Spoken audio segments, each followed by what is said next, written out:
گھر میں کام والی ہے تو اس کو تک رہے ہیں، اللہ اکبر، بازار میں کوئی مل گئی تو اس کو تک رہے ہیں، اسکول اور کالج میں کوئی بیٹھی ہے تو اس کو تک رہے ہیں۔ پوچھنا چاہتا ہوں اسلام نے عورت کا کیا تقدس دیا تھا، اور ہم یہود و نصارہ کی تہذیب پر چل کر، بلکہ بد تہذیبی پر چل کر اتنے گندے اور نکمے ہو گئے۔ آج عورتوں کی عزت سے کھیلا جاتا ہے، کبھی افیئر کے نام پر، کبھی گرل فرینڈ کے نام پر، کبھی دوستی کے نام پر، کبھی عشق بازی کے نام پہ۔ پوچھتا ہوں عشق میں عزتیں لوٹی جاتی ہیں، اس عشق میں بھگایا جاتا ہے، عشق میں آنسو لائے جاتے ہیں۔ ارے نادان، عشق میں تو جان دے کر آبرو بچائی جاتی ہے۔ یہ کیسا عشق ہے جو زنا کروا رہا ہے؟ یہ کیسا عشق ہے جو بدکاری کروا رہا ہے؟ سن لو، اللہ اکبر۔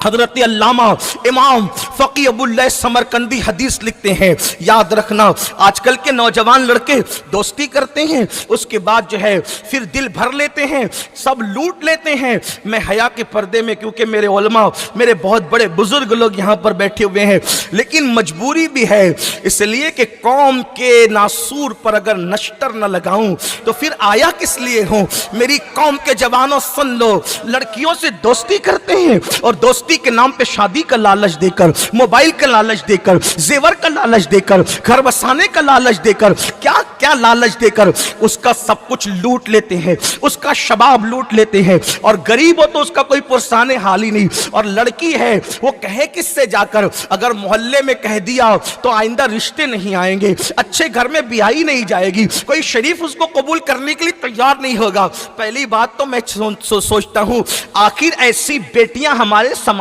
میں پیدا کیوں ہوتی ہے جو اپنا سب کچھ لٹا دے موبائل کے چکر میں، اپنا سب کچھ لٹا دے زیور کے چکر میں، اپنا سب کچھ لٹا دے قیمتی کپڑوں کے چکر میں، اپنا سب کچھ لٹا دے بائک پہ گھومنے کے چکر میں؟ اس کی وجہ ماں باپ ہے ذمہ دار، کہ ماں باپ نے اپنی بیٹی کو اپنے بازو میں بٹھا کر کے سیریل تو دکھائے، لیکن اپنے ماں باپ نے اپنی بیٹی کو سیدہ فاطمہ کا کردار نہیں پڑھایا، سیدہ عائشہ صدیقہ کا کردار نہیں پڑھایا، ام المومنین سیدہ خدیجہ کا کردار نہیں پڑھایا۔ سن لو، بیٹیوں کو بازو میں بٹھا کر کے سیریل دکھاؤ گے تو یہی دن دیکھنے پڑیں گے جو امت دیکھ رہی ہے، اور سیدہ فاطمہ کا کردار دو گے، انشاءاللہ بیٹیاں بھوکی مر جائے گی لیکن کبھی آبرو کا سودا نہیں کرے گی۔ میں تو یہ سوچتا ہوں ہمارے نبی کی شہزادی کی زندگی پڑھو تو آپ کو پتا چلے گا۔ میرے آقا علیہ السلام کے پیارے دیوانوں، اگر بہنیں سن رہی ہے تو ان کو پتا ہونا چاہیے،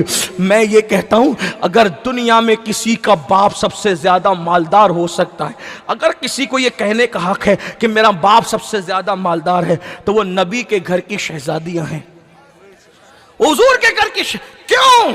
اس لیے کہ ہمارے عقیدے میں حضور سے بڑا مالدار نہ ان سے پہلے پیدا ہوا نہ قیامت تک ان کے بعد پیدا ہو سکے گا، کیونکہ کوئی ایک ریاست کا مالک ہے، کوئی ایک ملک کا مالک ہے، کوئی 2 ملک کا مالک ہے، کوئی 4 ملک کا مالک ہے، لیکن میرے نبی کی شان یہ ہے خدا نے جتنی مخلوق بنائی ہے خالق کل نے آپ کو مالک کل بنا دیا، دونوں جہاں آپ کے قبضہ و اختیار میں۔ اب بتاؤ ہے کوئی اتنا بڑا مالک؟ آپ کہیں گے مالک جنت بھی ہے، میں نے کہا ہاں، جہاں بانی عطا کر دیں، بڑی جنت ہبا کر دیں، نبی مختار کل ہے جس کو جو چاہے عطا کر دیں۔ نبی مالک جنت ہے، میں نے کہا ہاں، جو جنت کا جو مالک ہوتا ہے وہی تو کسی کو اٹھا کے دیتا ہے۔ یہ مائک آپ نے مجھے بیان کے لیے دیا ہے، مالک تھوڑی بنایا ہے۔ کتنی عزت سے سب کھڑے ہیں، اتنی دیر سے کھڑے ہیں، کوئی ہٹتا نہیں، ٹس سے مس نہیں ہوتا، عزت میں کھڑے ہیں، عزت کر رہے ہیں، ہے نا؟ آپ عزت میں بیٹھے، علماء عزت میں بیٹھے ہیں۔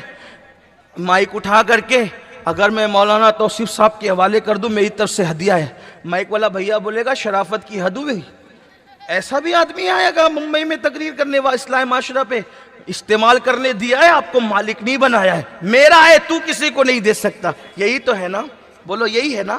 جب تک مالک نہ کسی کو دے. بہنیں سن رہی ہیں, جو بچیاں کہتی ہیں نا مولانا غریب ہے, غربت کی وجہ سے آبرو بیچ رہے, یہ کر رہے وہ.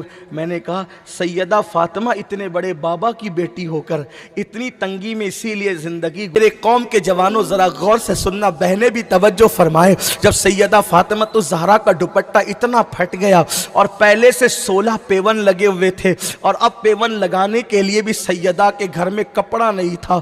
اللہ اکبر. مولائے کائنات نے سیدہ سے کہا فاطمہ آپ کے بابا تو سب کو عطا کرتے, بابا سے لے آؤ, مانگ لو, کم سے کم دوپٹے کو جو وہ پیون لگانے کے لیے کپڑا ہی مانگ لو. سیدہ نے کہا آپ عرض کریں. سیدہ اپنے شوہر نامدار سید السادات خاتم الولایت مولائے کائنات اخی رسول زوج بطول اللہ اکبر پدر حسنین مولا مشکل کشا کے ساتھ گئی, اور پھر عرض کی بابا فاطمہ کا دوپٹہ اتنا پھٹ گیا ہے, پہلے سے 16 پیون ہے. میرے کریم آقا نے فرمایا فاطمہ یہ اونٹ کا چمڑا اس وقت میرے پاس ہے, لے جاؤ اسی کو دوپٹے میں لگا لو.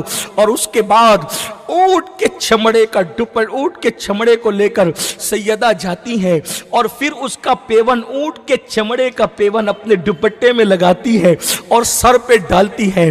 میں پورے یقین سے کہتا ہوں کہ ممبئی میں جو لوگ نکڑوں پر بھیک مانگتے ہیں ان میں سے بھی کسی کی بیٹی کے دوپٹے میں پہلی بات تو پیون نہیں ہوگا, اور اگر پیون ہوگا تو کم از کم آنکھوں کو بند کر لو. فاطمہ بنت محمد پلسرات سے گزر رہی ہے جس کی شان کے آگے اہل محشر کی گردنیں جھکے گی. آج اس نے چمڑے کا پیون اپنے دوپٹے میں لگایا ہے. رسول تشریف لائے, باپ باپ ہوتا ہے, باپ باپ ہوتا ہے. ید الصابرین رو پڑے, اور جب میرے آقا روئے تو مولا علی بھی اور سیدہ بھی رو پڑی. آقا کے رونے سے دونوں رو پڑے تو آقا نے تسلی بھی دی, فاطمہ اس بات پہ خوش نہیں ہو کہ دنیا والوں کے لیے دنیا کی نعمتیں ہیں اور محمد اور آل محمد کے لیے جنت کی نعمتیں ہیں. آپ سے پوچھنا چاہتا ہوں اگر میرا ایمان ہے روزانہ جنت کا نیا جوڑا آتا, روزانہ جنت کا لباس آتا, لیکن اس فقر و فاقہ میں زندگی گزارنے کا مقصد کیا؟ سر کی چادر کو کبھی چاند و سورج نے بھی نہیں دیکھا.